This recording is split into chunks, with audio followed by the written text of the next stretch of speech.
ভক্তিমতী মায়েরা সকলে অধিক রাত জেগে বসে আছেন গৌর গোবিন্দের এই লীলা রস আস্বাদন করবার নিমিত্তে। কিন্তু মা, আমি অতি ক্ষুদ্রাদি ক্ষুদ্র নগণ্য জীব বালিকা মাত্র। এই কীর্তনের সম্বন্ধে আমার কোনো জ্ঞান নাই যে পরিবেশন করে আপনাদের মতো পরম ভক্ত ভক্তিমতী মায়েদের চিত্তানন্দ প্রদান করব। শাস্ত্রে বললেন গুরু কৃপা হে কেবলম। পরম দয়াল শ্রী গুরুদেবী কৃপা করে নিয়ে এসেছেন আপনাদের মতো ভক্তের চরণ প্রান্তে, তাই এসেছে। আপনারা পরম বৈষ্ণব ভক্তিমতী মায়েরা সকলেই কৃপা করে কিঞ্চিত কৃপা আমার উপরে বর্ষণ করবেন, যেন সেই অনাদির আদি গৌর গোবিন্দের গুণকীর্তন পরিবেশন করে আপনাদের চিত্তানন্দ প্রদান করতে পারি। চলার পথে যদি কোনো ভুল ত্রুটি হয় নিজে গুণে সন্তান মনে করে ভগ্নী মনে করে সকলেই রাতুল চরণে স্থান দেবেন, যেন চরণ ছাড়া করবেন। গীতা উপবিষয় ভগবান শ্রীকৃষ্ণের রূপ বর্ণনা, যে কয়টি লীলা আছে ভগবানের, তার মধ্য থেকে কঠিন হচ্ছে রূপ বর্ণনা। অর্থাৎ যাহা দেখি নাই নয়নে তাহা বর্ণিব কেমনে। ভগবানের রূপ কিন্তু আমি কখনো কোনোদিন দর্শন করিনি, তা সেই রূপের কথা, ভগবানের রূপের কথা কেউ কখনো বলতে পারে না। অনন্ত রূপ ভগবানের, শ্রীমতী রাধারানী তাই সখীগণকে বলেছিলেন, সখীর বিধি যদি আমাকে সহস্র বদন দিত তবে হয়তো কিঞ্চিত বর্ণনা করতে পারতাম। যেখানে শ্রীমতী রাধারানী কিঞ্চিত বর্ণনা করতে পারতেন সহস্র বদনে, সেখানে এক বদনে আমরা কেমন করে বর্ণনা করব। তো গুরুর কৃপায় আজ আপনাদের মতো বৈষ্ণব চরণে এসেছি। গুরুদেবী কৃপা করে যতটুকু বলাবেন আমি প্রাণপণ চেষ্টা করব আপনাদের মনোরঞ্জন করবার জন্য। তো গীতা উপবিষয় ভগবান শ্রীকৃষ্ণের রূপ বর্ণনা। আপনার দাঁড়িয়ে না থেকে বসুন, অনেক জায়গা আছে। চলে যাবেন? আজকে এসেছি এমন ভাগ্য যদি না হয় বসুন, চলে যাবেন কেন? প্রত্যেক দিন রাত্রে ঘুমাই, একদিন না ঘুমালে হবে না। জয় জয় নিতাই গৌরী সীতানাথ প্রীতি প্রেমানন্দে।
সচি মায়ের ভাঙা ঘরে, সচি মায়ের গর্ভ মাঝারে আদি উদয় হয়ে হতভাগ্য জীবের লাগি সুদামা প্রেমের ডালি উদয়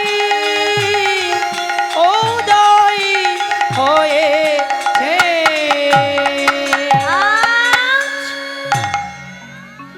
যিনি নদিয়া বিহারী হরি, নিরাশ্রয়ের আশ্রয় দাতা, পতিত পাবন কুল রঞ্জন শ্রীমন গৌর হরি। যিনি নদিয়া ইন্দুয়া কুমদ বধুয়া, যিনি কিনা রসের নাটুয়া গোড়া, যিনি নিত্য নৈমর্ত ভক্ত হৃদয় রমণকারী শ্রীমন গৌর হরি। ভক্তির ভগবান গৌরঙ্গ সুন্দর, রাধাকৃষ্ণ মিলিত তনু আমার গৌর হরি, যার অন্তকৃষ্ণ বাহির গৌর। তো আজকে কলিযুগের মাঝে দুইজনে মিলেমিশে গৌর হয়ে আবির্ভূত হয়েছেন। গৌরকে দেখতে কেমন বলেন? উজ্জ্বল বরণ গৌর বড় দেহ। অর্থাৎ কৃষ্ণ যখন বৃন্দাবনে ছিলেন, কৃষ্ণের অঙ্গের বরণ ছিল কাঁচা আমের মতো পিত্ত রং।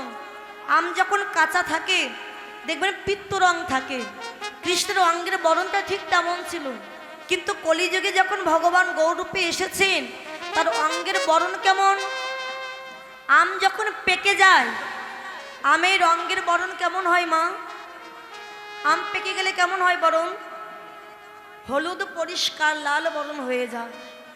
তো দেখুন, আম যখন পেকে যায় তখন কিন্তু গাছে আর ধরে থাকে না, পড়ে যায় মাটিতে।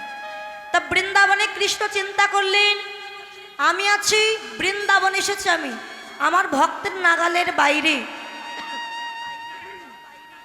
এই যে আমরা কীর্তন করছি টাঙ্গাইল পাতরাইলের ভিতরে, তাই না?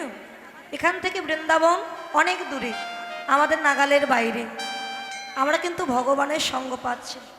ভগবান দেখলেন আমার ভক্তের মনে বড় বাসনা জেগেছে যে আমায় আস্বাদন করবে, তাই ভক্তির মনোবাঞ্ছা পূর্ণ করবার জন্য ভগবান পাকলেন।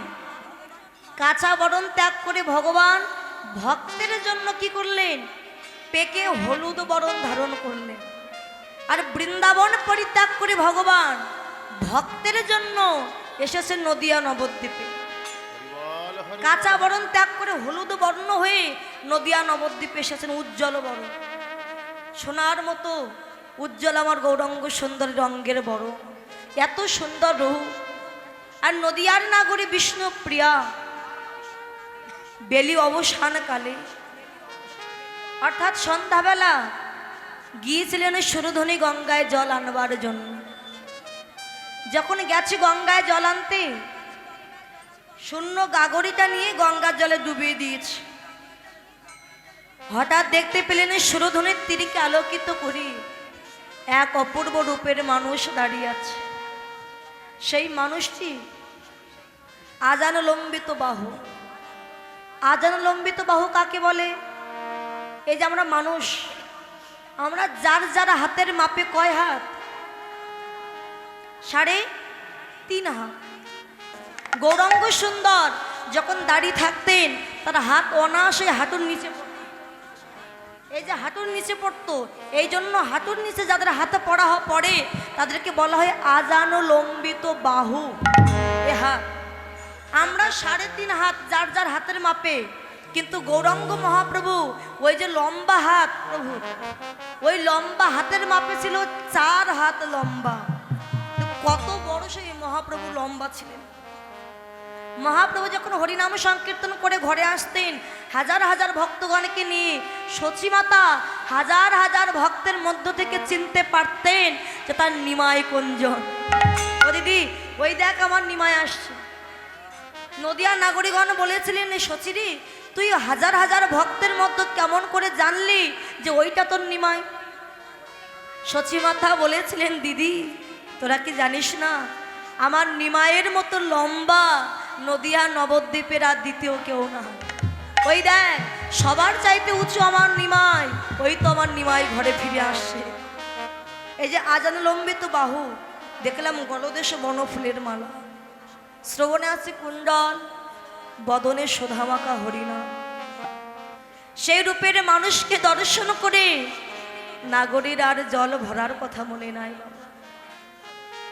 যেটুকু জল ভরেছিলেন সেই গাগরির জল ফেলতে ফেলতে ঘরে এসেছে। কোন গাগরি? যদি বলেন বাস্তব জগতের গাগরি, ওই গাগরি নয়। ও গাগরি তো গঙ্গা জলে ডুবিয়েই দিয়েছে, ভাসিয়ে দিয়েছে, ভেসে চলে গেছে গঙ্গায়। তবে কোন গাগরি জল ফেলতে ফেলতে ফেলতে ঘরে এসেছে?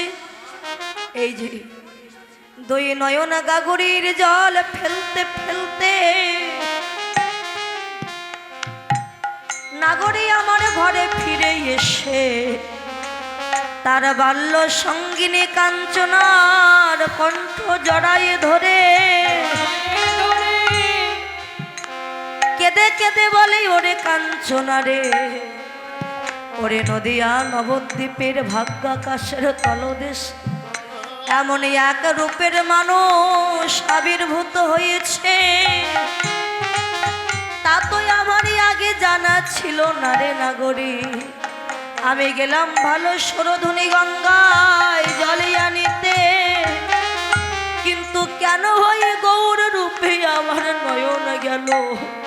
ও নাগরী, এই জগতে শুধুই আমি কেন আমার গোড়া রবে যে দেখেছে, ওরে দুই নয়ন কোণে ওরার বুঝে দেখেছে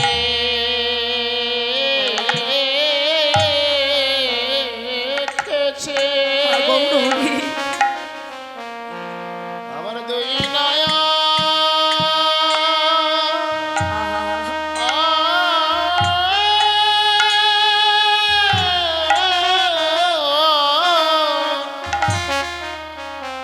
দুই নয়ন কোণে ওরে সে তো ভুলিবে না,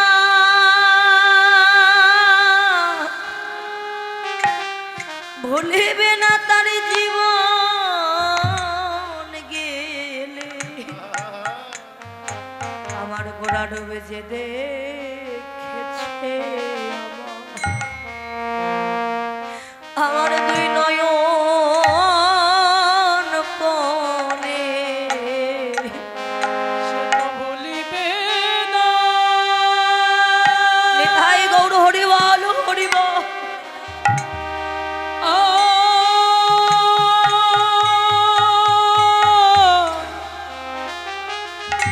আ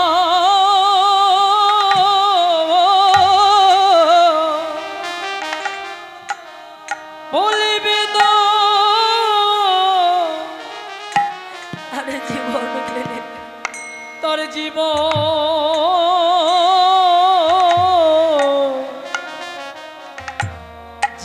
গেলে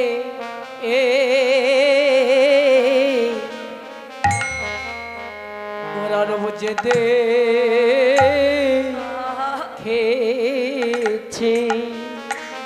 আর নয়ন কোণে দুটি নয়ন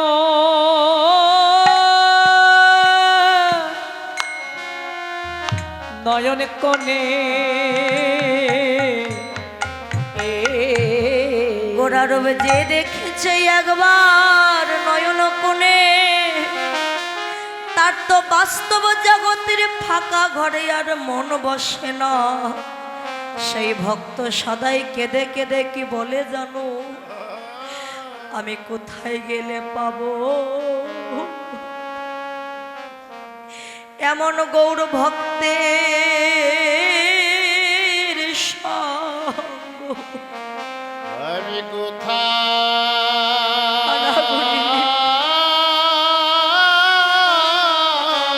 গেলে পাবো এমন গৌর ভক্তি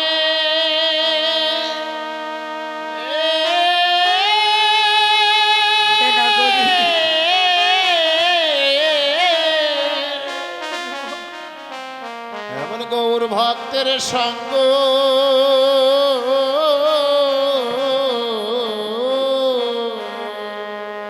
দুটি সে নয়ন জলে ওরে নয়ন জলে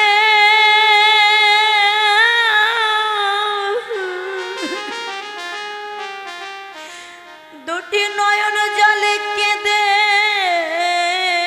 বলে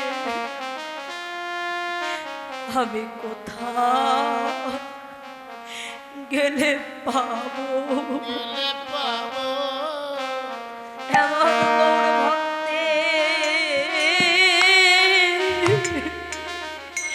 ওরে ভক্তের সঙ্গ। দুটি নয়নে জলে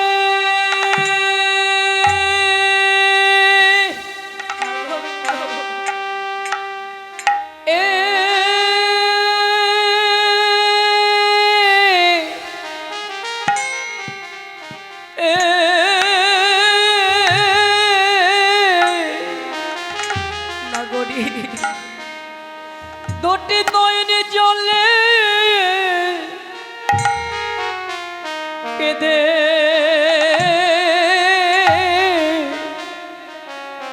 কেঁদে বলে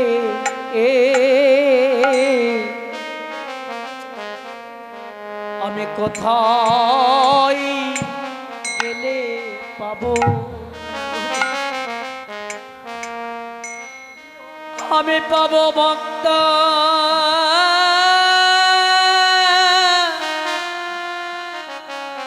ভক্ত সঙ্গ ও ওরে সে যে পথের কাঙা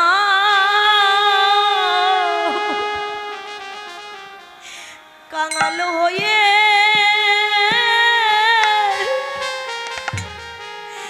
সে যে হয়ে যা আইরে সে যে পথে পথের কাঙা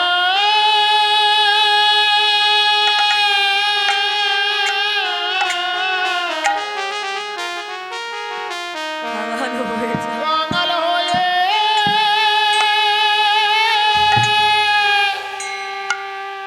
হয়ে যায় রে ওরে গৌরে কৃপা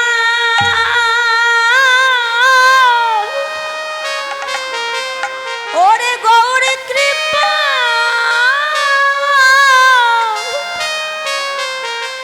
কৃপা করো বলে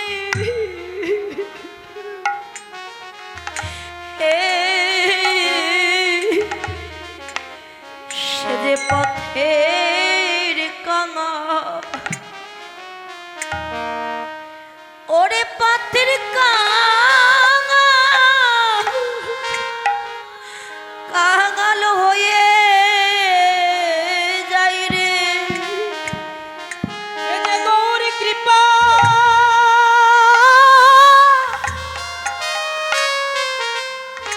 না গৌরী গৌরী কৃপা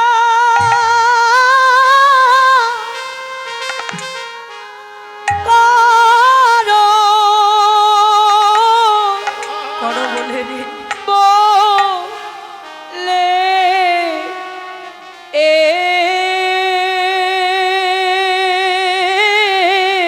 ও না গৌরী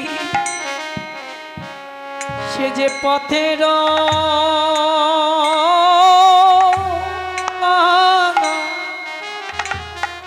কাঙাল হয়ে যা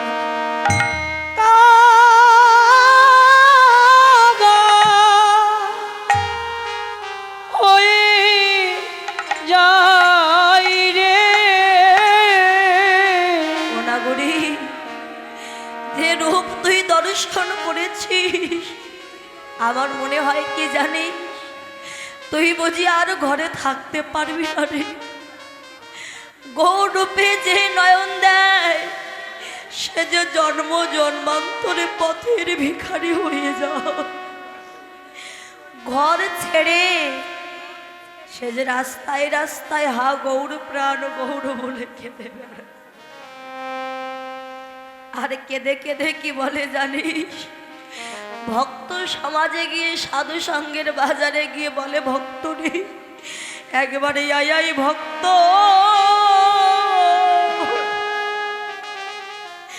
ভক্ত সঙ্গ সঙ্গ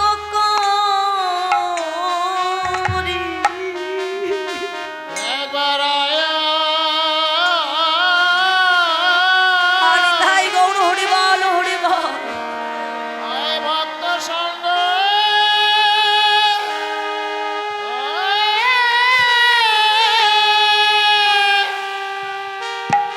ভক্ত সঙ্গ করি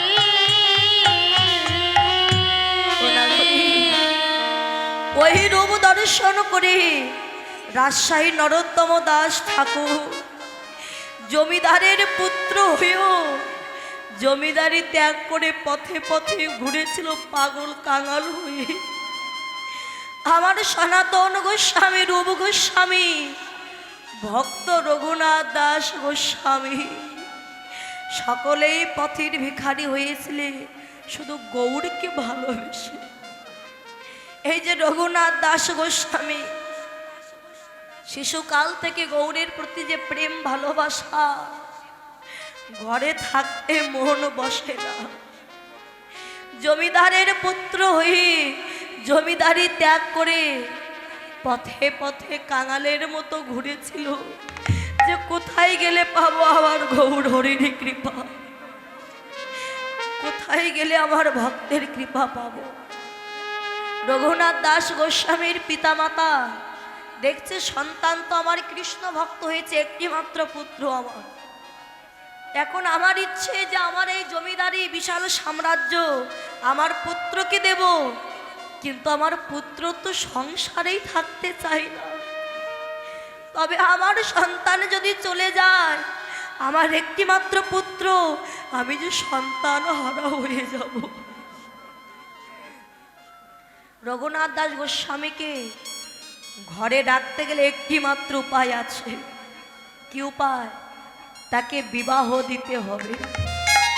বিবাহ দেওয়ার পরে সংসার মায়ায় পড়ে যদি ঘরে থাকে, রঘুনাথ পিতামাতার চরণ জড়িয়ে ধরে বলেছিল, বাবা আমার মনে যে সংসারে থাকতে চাই না, তোমরা আমাকে সংসার মায়া জালে আবদ্ধ করো না, আমি এই বিষয় বাসনার মধ্যে থাকতে চাই না।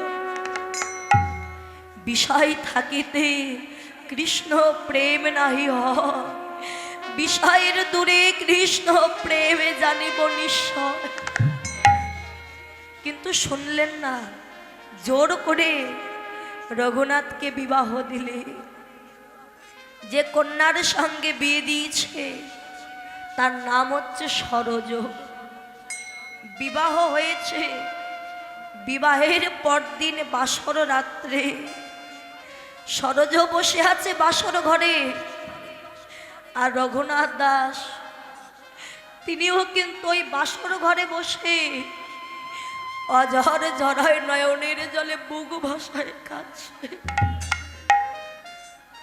একবার সরোজর বদন পানে চাইছে, আর অঝর ঝরায় কাছে। সরোজ বললেন, স্বামী কি গো তুমি কাঁদছো কেন স্বামী? তবে কি আমাকে তোমার পছন্দ হয়নি? তোমার বিরুদ্ধে কি তোমায় বিবাহ দিয়েছে তাই তুমি কাঁদছো? সরোজ, এতে তোমার কোনো দোষ নেই সরোজ। আচ্ছা সরোজ, আমি তোমায় একটি কথা জানতে চাই, উত্তর জানতে চাই, দেবে উত্তর? বলো স্বামী।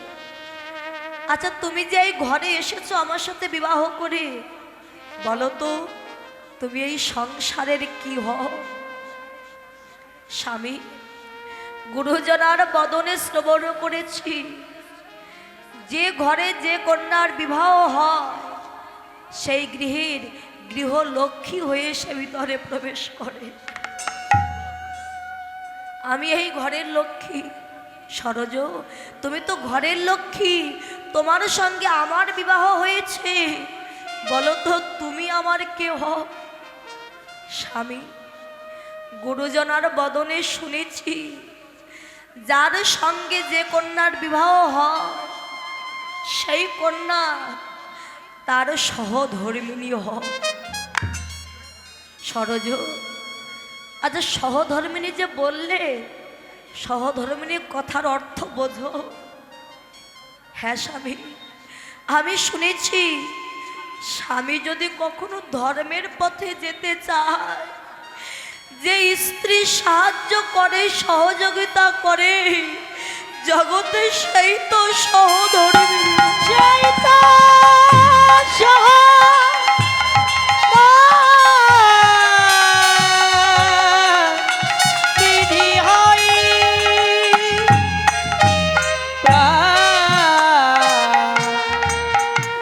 কাল থেকে আমি আমার গৌর গোবিন্দকে ভালোবেসেছি।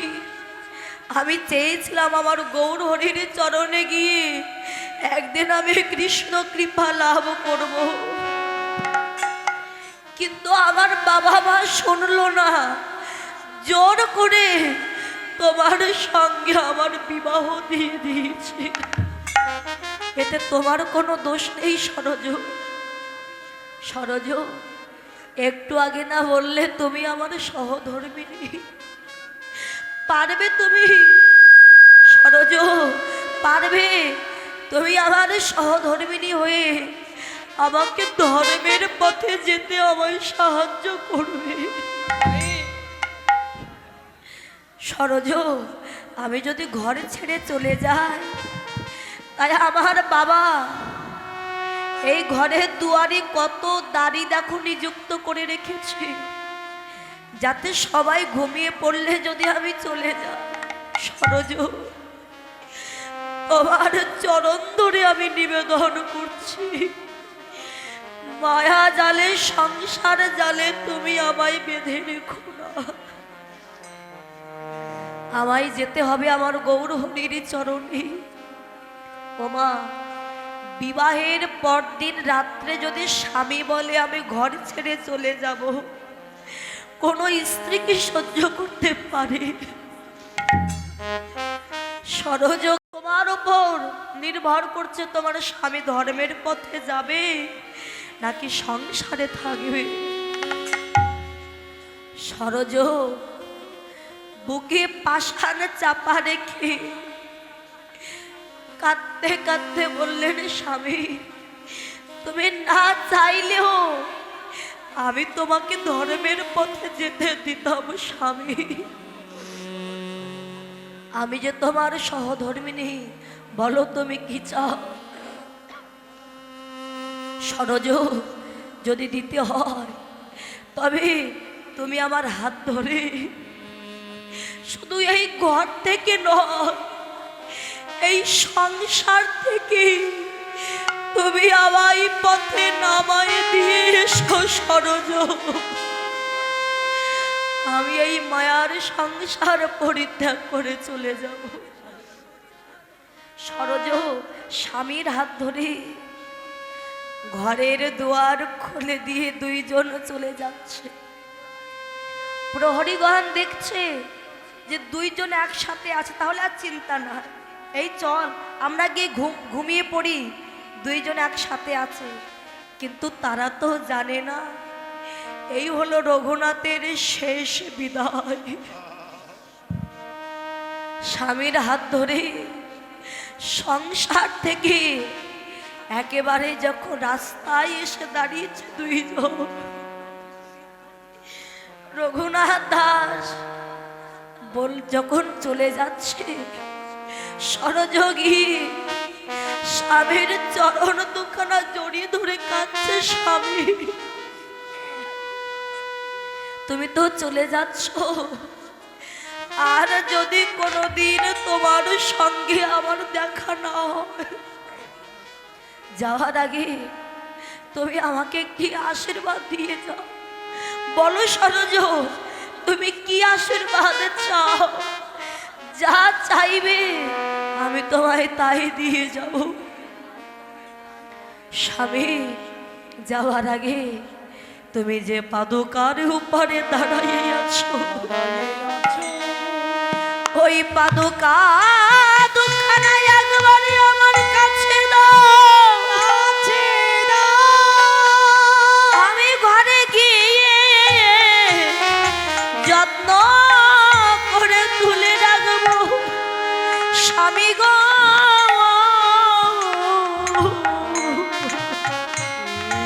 স্বামী যখন নির্জন নিশীথে তোমায় দেখবার স্বাদ হৃদয়ে জাগবে, তুমি ওই পাদুকার উপরে এসে দাঁড়িও। স্বামী, সেদিন তোমার চরণ দুখানা হৃদয়ে জড়ায়ে ধরে আমি কি করিব জানো? সেদিন আমি হৃদয়ে ধরিব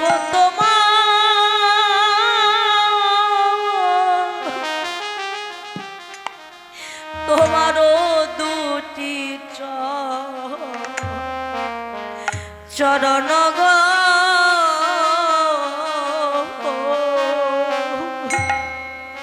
তোমার হৃদয় স্বামী ধরিব তোমার ধরিব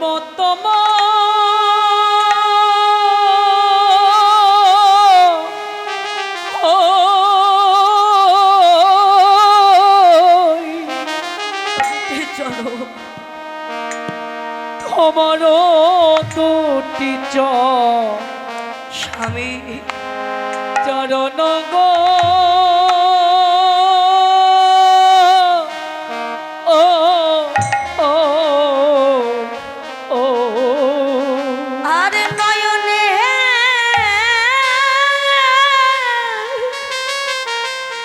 হেরিব সদা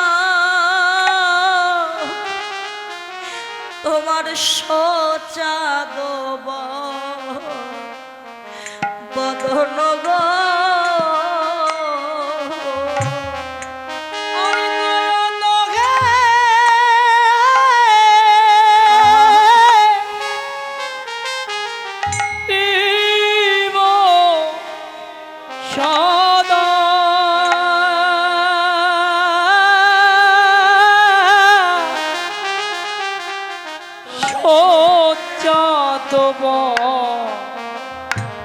বদন গো বদন রে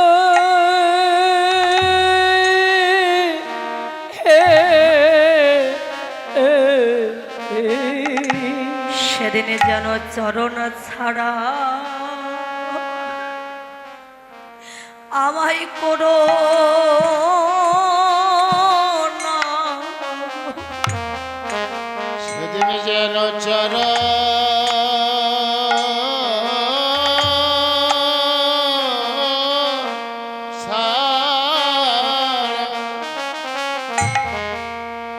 আমায় করো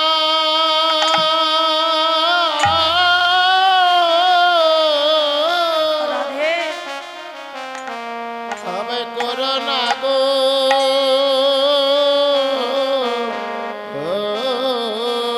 স্বামী তুমি আমায় আশীর্বাদ দাও, যে পথ দিয়ে তুমি কৃষ্ণ ভজনে যাচ্ছ তোমার পরে পরবর্তীতে যেন এই পথ দিয়েও আমি আবার কৃষ্ণ ভজনে যেতে পারি।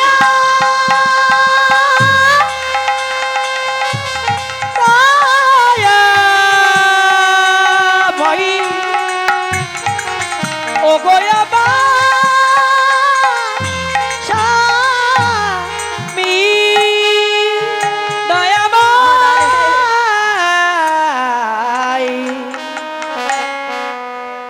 ওগো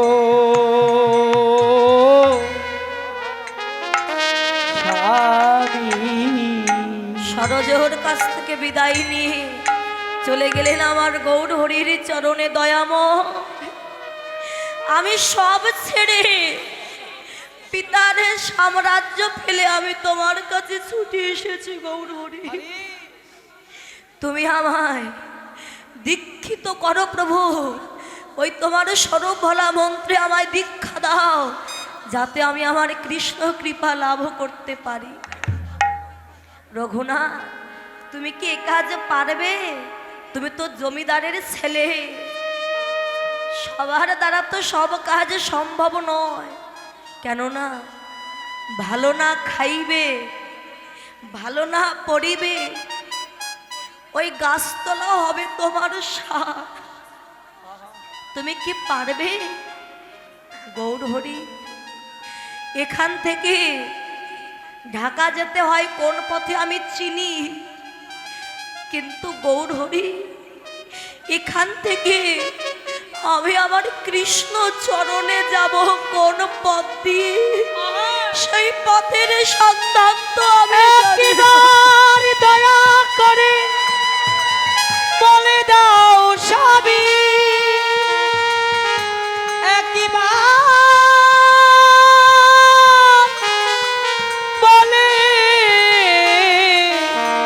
বলে দাও, আমি কোন পথে গেলে আমি তোমাকে যে পাবো ওগো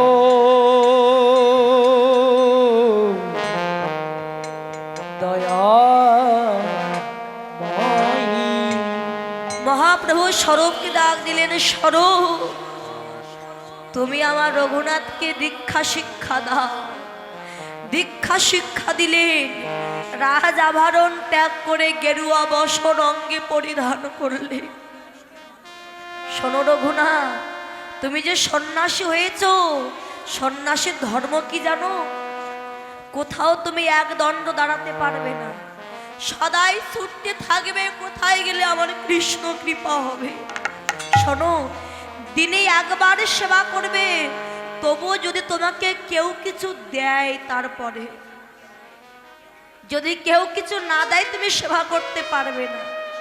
একবার সেবা করবে, তবু তোমার কৃষ্ণকে নিবেদন করে তুমি সেবা করবে।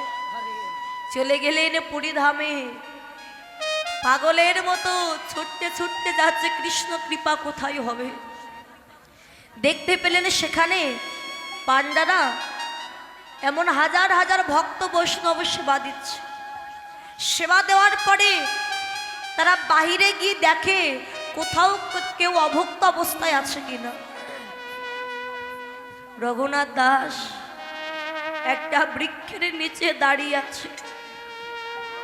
পাণ্ডারা গিয়ে বলছে, বাবাজি প্রসাদ পেয়েছো? না। প্রসাদ পাবে? হ্যাঁ। পাণ্ডারা এসে প্রসাদ দিয়েছে। প্রসাদ সেবা করলে এমনি ভাবে 3-4 দিন হয়ে গেল। ওই যেই প্রসাদ সেবা করবার সময় হয়, ওই গাছের নিচে গিয়ে চুপটি করে দাঁড়িয়ে থাকে। এই কথা ভেসে আসলো আমার মহাপ্রভুর কর্ণে। মহাপ্রভু স্বরূপকে ডেকে বললেন, স্বরূপ, বেশ্যাবৃত নহে কোনো সন্ন্যাসীর ধর্ম। রক্ষিতারা যেমন নিজের উদর পরিপূর্ণ করবার জন্য অঙ্গ সুসজ্জিত করে দুয়ারে দাঁড়িয়ে থাকে, আমার রঘুনাথ নিজের উদর পরিপূর্ণ করবার জন্য ওই পাণ্ডার দুয়ারে দাঁড়িয়ে আছে। যাও, ওকে গিয়ে বলো ওর দ্বারা এ কাজ সম্ভব নয়, যাও ওকে ঘরে ফিরে যেতে বলো। এই কথা আমার রঘুনাথ দাস শুনতে পেয়েছে।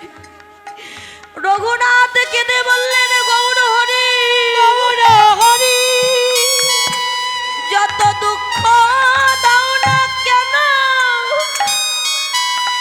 আশীর্বাদ করো, ওই দুঃখ যেন আমি সইতে পারি, সইতে পারি। যত কষ্ট যত আঘাত দাও আশীর্বাদ করো, যেন সব দুঃখ আমি সইতে পারি। চলে গেলেন, আর সেবা করলেন না। অনাহারে 5-6 দিন হয়ে গেল, নিজেকে কষ্ট দেওয়ার জন্য সেবা করল না।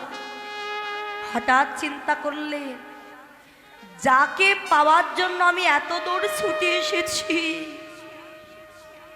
সেই কৃষ্ণ আমার দেহের মধ্যে বিরাজ করছে আত্মা রূপে। সেই ভগবানকে আমি এতদিন অভুক্ত অবস্থায় রেখেছি। আমার প্রভু যে বড় কষ্ট পেয়েছি। আবার ছুটে গেলেন ভক্তের দুয়ারে। দেখছো ওই পাণ্ডারা ভক্ত সেবা দিচ্ছে। এক ভক্ত সেবা করতে করতে অর্ধ প্রসাদ রেখে উঠে চলে গেছে, আর সেবা করবে। রঘুনাথ ভাবলেই ওই প্রসাদটুকুই আমি সেবা করব।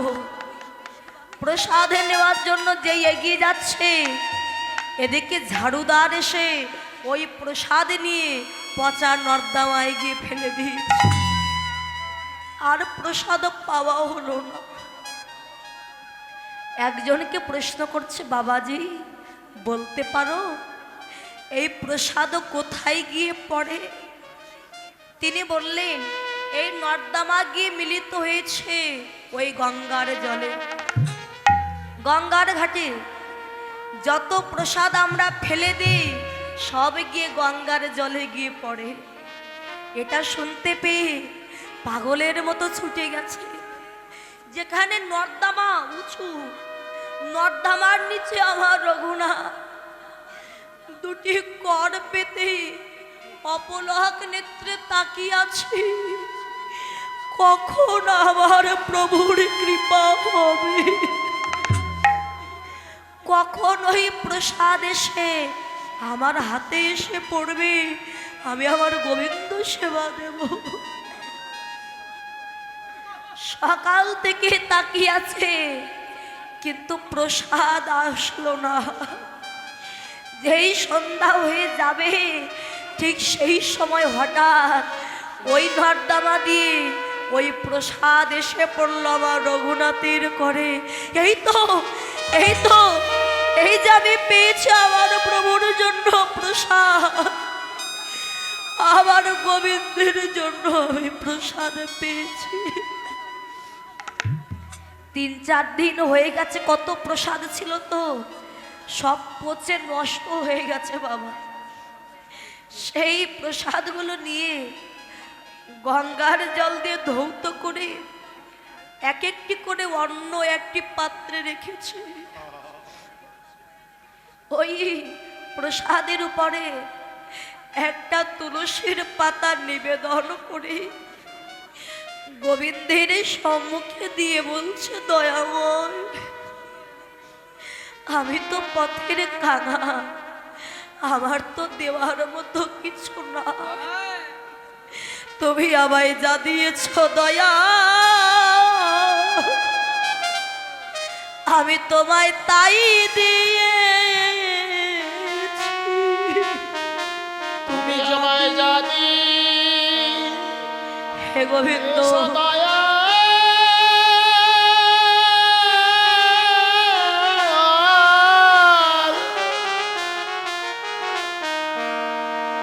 আমি তাই দিয়েছি।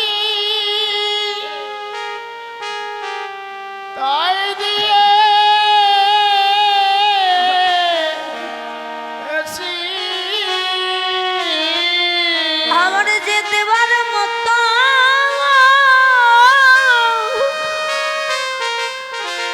আরে কিছু না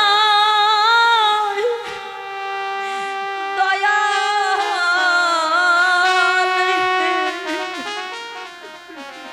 তুমি আমায় যা দিয়েছ আমি তোমায় তাই দিয়েছি।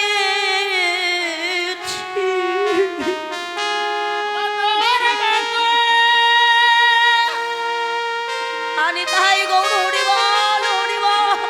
আমার আর কিছু নাই গো, তুমি আমায় যা তুমি দিয়েছ আমায় যা দিয়েছ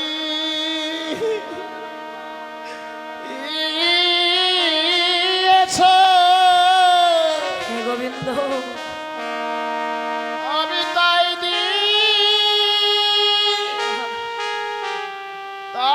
দিয়েছি।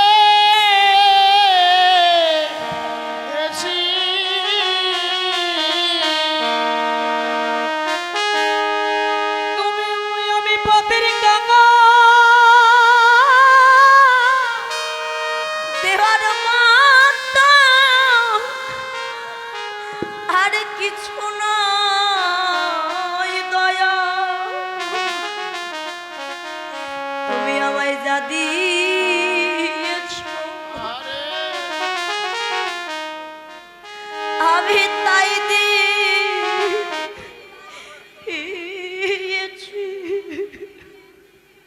আমার দেওয়ার মতো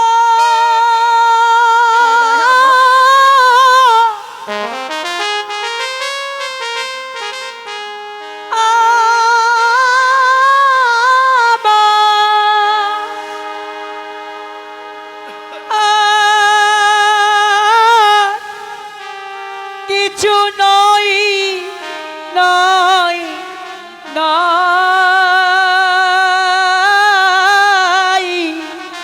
নিতাই গৌর হরি বল। তুমি আমায় যা দিয়েছ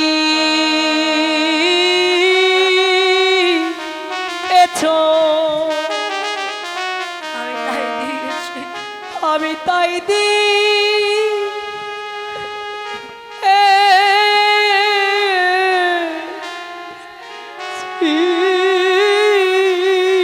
ওই প্রসাদে নিবেদন করে নয়ন জলে কাঁদতে কাঁদতে যেই না প্রসাদে সেবা করতে যাবে, পশ্চাৎ হতে আমার গৌর হরি ডাক দিয়েছে, রঘুনাথ, ও রঘুনাথ, তুমি প্রসাদ পাচ্ছ বাবা, আমাকে একটু দাও না ওই প্রসাদ। না গৌর হরি, এই প্রসাদ আমি তোমায় দিতে পারবো না। না, এই যে সকলে জীবের উচ্ছিষ্ট প্রসাদ আমি দিতে পারবো না। রঘুনাথ, তুমি কি জানো না, আমি যখন সেবা করি সেটা শুধু প্রসাদ হয়, আর আমার ভক্ত যখন সেবা করে সেটা আমার জন্য নিবেদন করলে তুলসীর পাতা দিয়ে, আর আমায় দেবে না। না প্রভু, আমি তোমায় দিতে পারবো না। রঘুনাথ, তুমি এখনো আমায় চিনতে পারলে না। তুমি যাকে পাওয়ার জন্য এত দূর ছুটে এসেছ, একবার দিব্য দৃষ্টি দিয়ে চেয়ে দেখো আমি কে।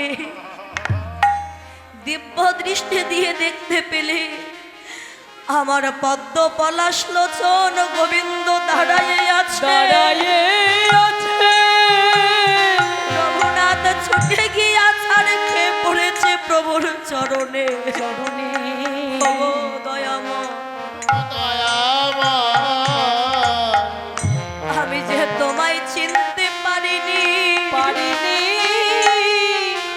দয়াময় কেঁদে কেঁদে বললেন, রঘুনাথ, তোমার ভক্তিতে, তোমার বিশ্বাসে প্রেম ভক্তি আমি সন্তুষ্ট হয়েছি ভক্ত। রঘুনাথ, বলো তুমি কি চাও? তুমি যাহা চাইবে আমি তোমার তাই দেব।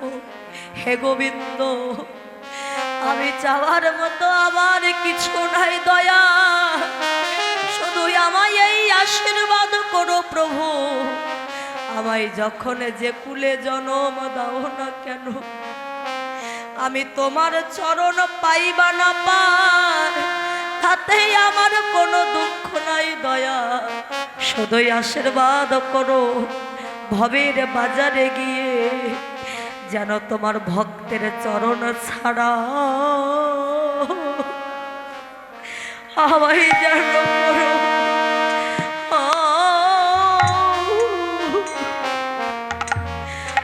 আমায় করো না গো, তোমার ভক্তের চরণ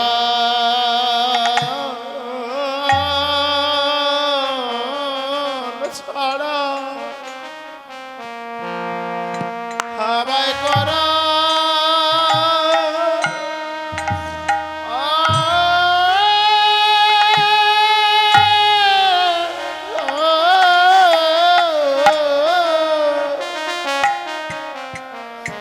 করোনা গো,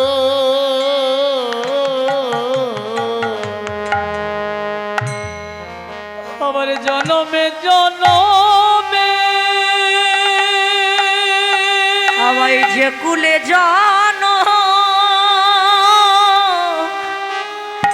জনম তুমি দাও না কেন, যেন ভক্তের চরণ ছাড়া আমায় করো না গো।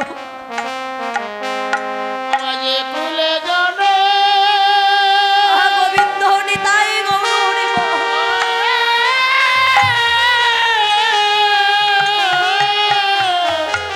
আমায় দাও না কেন, যে কুলে জানো দাও না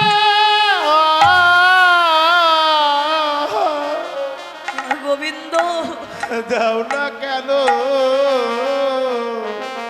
যেন যেন তো ভক্তের চরণ ছাড়া আমায় করো না। আমায় করো।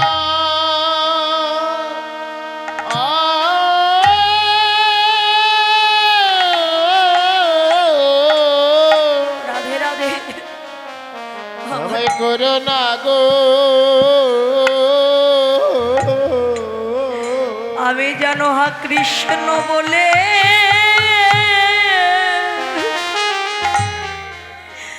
আমি যেন কাঁদিতে, আমি কাঁদিতে পারি। হা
আমি কৃষ্ণ কৃষ্ণ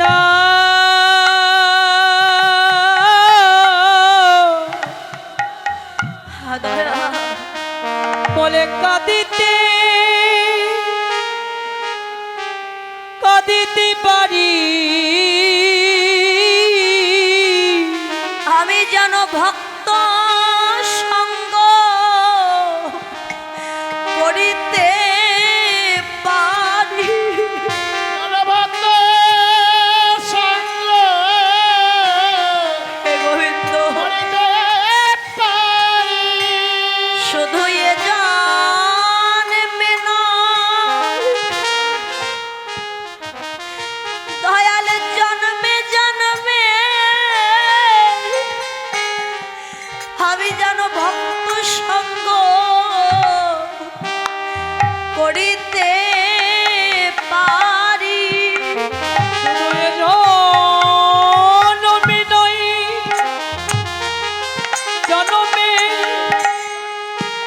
জনমে ভক্ত সঙ্গ করিতে পারি। ওগো সাধু গুরু বৈষ্ণবের বাজারে গিয়ে আমি যেন ভক্ত সঙ্গ করিতে পারি।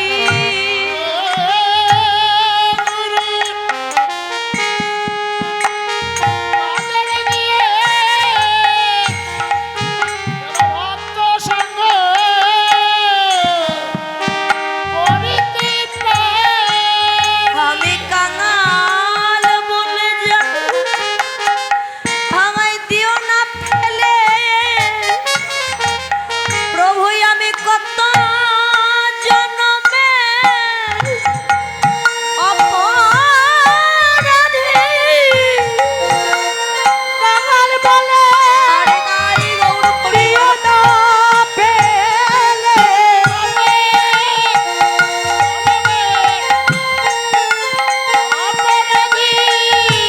কাঙাল বলে প্রিয় না পেলে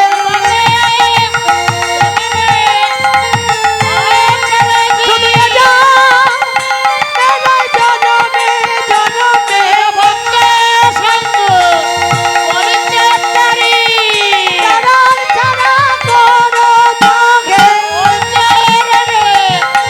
রঘুপতি দয়া করে কৃপা করো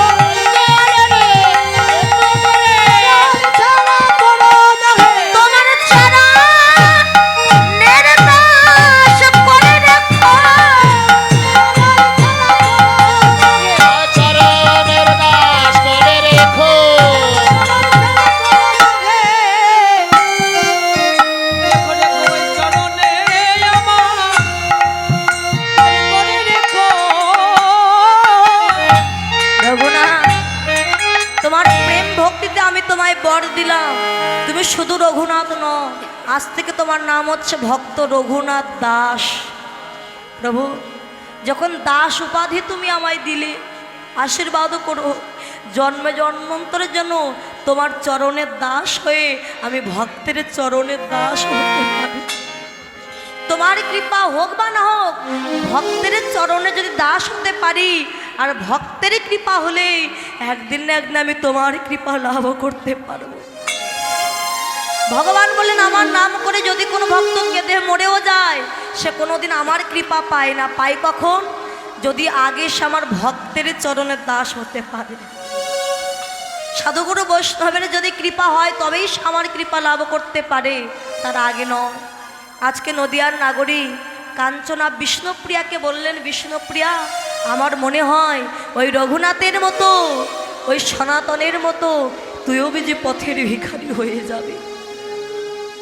ও নাগরিক, তা তুই কলসি নিয়ে গিয়েছিলি গঙ্গায়, কলসি কোথায়?